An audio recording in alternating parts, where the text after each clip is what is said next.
बिस्मिल्लाहिर्रहमानिर्रहीम। अस्सलामुअलैकुम। अलिफ़ किचन में खुशामदीद। कैसे हैं आप सब लोग? उम्मीद करता हूँ कि आप तमाम लोग बिल्कुल ठीक ठाक होंगे और अपनी बहुत ही प्यारी, बहुत ही खूबसूरत सी लाइफ को बहुत ही अच्छे तरीके से गुजार रहे होंगे। एक नई सुबह, नई उम्मीद, नए जोश और नए जायके के साथ मैं हूँ आपके साथ वलीद रज़ा। तो आज हम अलिफ़ किचन में जो सबसे पहली रेसिपी बनाएंगे वो है ज़र्दा। तो ज़र्दा बनाने के लिए हमें किन किन चीज़ों की ज़रूरत है, आइए उनकी जानिब चलते हैं। तो सबसे पहले मैंने 1 किलो जो है वो सेला राइस लिए हैं और इनको मैंने 2 से 3 घंटे के लिए अच्छे से वॉश करके पानी में भिगो दिया था। और उसके साथ हमारे पास 3 पाव यानी कि 750 ग्राम चीनी है। अमूमन जो ज़र्दे में रेशो होती है चावल और चीनी की वो सेम होती है, लेकिन हमें यहाँ पे जो है कम मीठा पसंद है। मैं अमूमन जो है ना वो 1 किलो चावलों में 750 ग्राम चीनी इस्तेमाल करता हूँ, तो मैं यहाँ पे लूँगा 750 ग्राम शुगर। यहाँ पे हमारे पास है 3/4 कप घी। ज़र्दा अमूमन जो है वो घी में पकाया जाता है, लेकिन अगर आपको हेल्थ इश्यूज़ हैं तो आप लोग इसको ऑयल में भी बना सकते हो।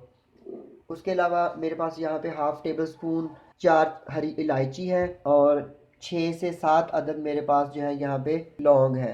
उसके अलावा ये हरी और लाल अशरफियाँ और नारियल है यहाँ पे काट के रखा हुआ, और 125 ग्राम जो है वो हमारे पास यहाँ पे खोया है। ये तमाम चीज़ें जो है जो कि ज़र्दा बनाने में हम लोग इस्तेमाल करेंगे। और यहाँ पे चावल बॉयल करने के लिए मैंने जो है वो पानी लिया है। अमूमन मैं जो चावल बॉयल करता हूँ तो मैं खुले पानी में इस्तेमाल करता हूँ। अगर मेरे पास 1 किलो चावल है तो 3 से 4 लीटर पानी जो है ना इस्तेमाल करता हूँ चावल बॉयल करने के लिए। तो अभी पानी मैंने रखा हुआ है, जो ही पानी में बॉयल आएगा तो इसमें हम लोग चावल और जो बाकी की चीज़ें हैं वो किस तरह से डालनी है वो मैं आपको बाद में बताऊंगा।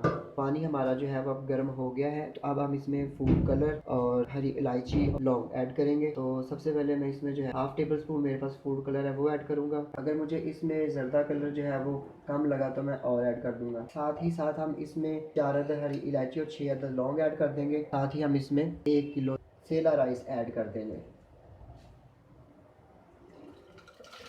गलने तक पकाएंगे। एक बात जो इसमें हमेशा याद रखनी चाहिए कि ज़र्दा पकाते वक्त हमेशा चावल जो हैं वो फुल कुक करने चाहिए। कभी भी 1 कनी या 2 कनी चावल नहीं उतारने चाहिए। अगर आप इस तरह करेंगे तो चावल हमेशा जो है वो अकड़ जाएंगे जब वो शीरे में जाएंगे। इसलिए चावल हमेशा आपने फुल कुक जो है वो पकाने हैं। ये देखें, चावल हमारे फुल कुक हो गए हैं।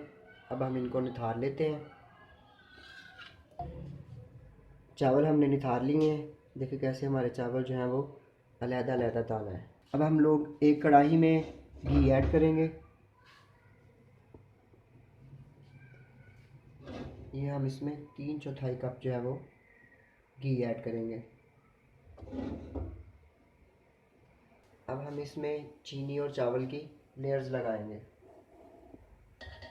ये सबसे पहले नीचे हम थोड़े से चावल बिछा लेंगे।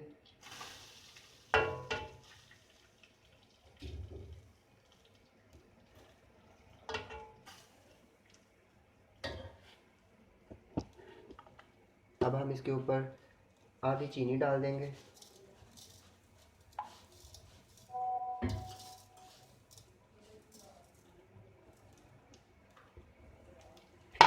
फिर इसके ऊपर हम लोग थोड़े और चावल ऐड कर देंगे।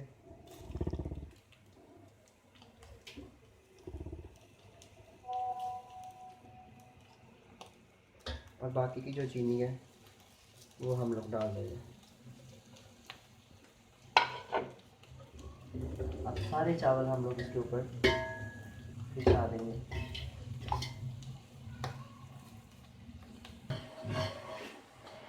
आंच को अभी हम लोग फुल ही रखेंगे। एक चीज़ जो मैं आपको बताना भूल गया था, इसमें हम लोग जो है वो 1 कप मिल्क ऐड करेंगे। ये आधा कप है, आधा कप ये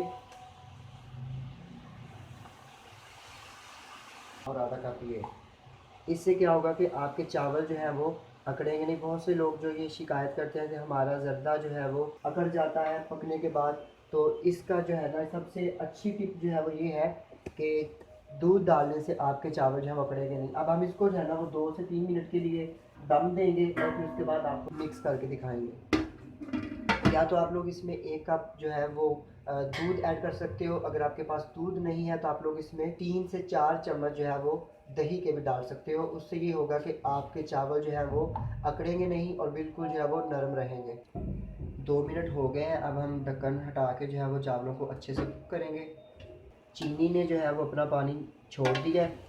अब हम इसको जो है वो ढक्कन हटा के इतना कुक करेंगे कि पानी जो है वो खुश्क हो जाए। ये देखिए 8 से 10 मिनट में हमारा पानी जो है वो बिल्कुल खुश्क हो गया है। अब हम इसको 10 मिनट के लिए जो है वो दम पे रखेंगे और इसमें हम लोग डालेंगे ये अशरफियाँ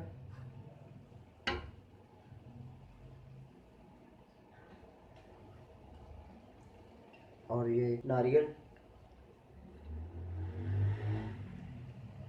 और साथ ही हम लोग इसमें खोया ऐड करेंगे।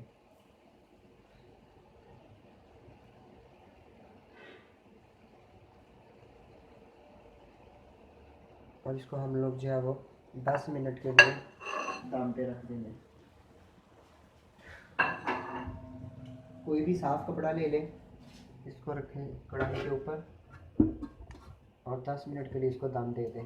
तो हम मिलते हैं आपसे 10 मिनट के बाद। अगर आपको मेरी ये ज़र्दे की रेसिपी अच्छी लगती है तो मेरे चैनल अलिफ़ किचन को ज़रूर सब्सक्राइब कीजिए और लाइक कीजिए, कमेंट कीजिए और अपने दोस्तों और फैमिली मेम्बर्स के साथ शेयर करना मत भूलिए। तो ज़र्दे को दम दिए हुए 10 मिनट हो गए हैं।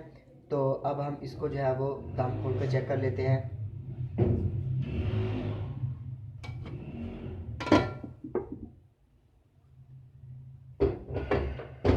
अल्हम्दुलिल्लाह हमारा ज़र्दा जो है वो बिल्कुल रेडी है। अब हम इसको जो है वो डिश आउट करके आपको दिखाते हैं। तो ये हमारी ज़र्दे की जो है वो फ़ाइनल लुक है। तो इंशाल्लाह मैं उम्मीद करता हूँ कि आपको हमारी ज़र्दे की आज की रेसिपी ज़रूर पसंद आई होगी। अगर आपको मेरी रेसिपी अच्छी लगी तो मेरे चैनल अलिफ़ किचन को ज़रूर सब्सक्राइब कीजिए, लाइक कीजिए, कमेंट कीजिए और शेयर कर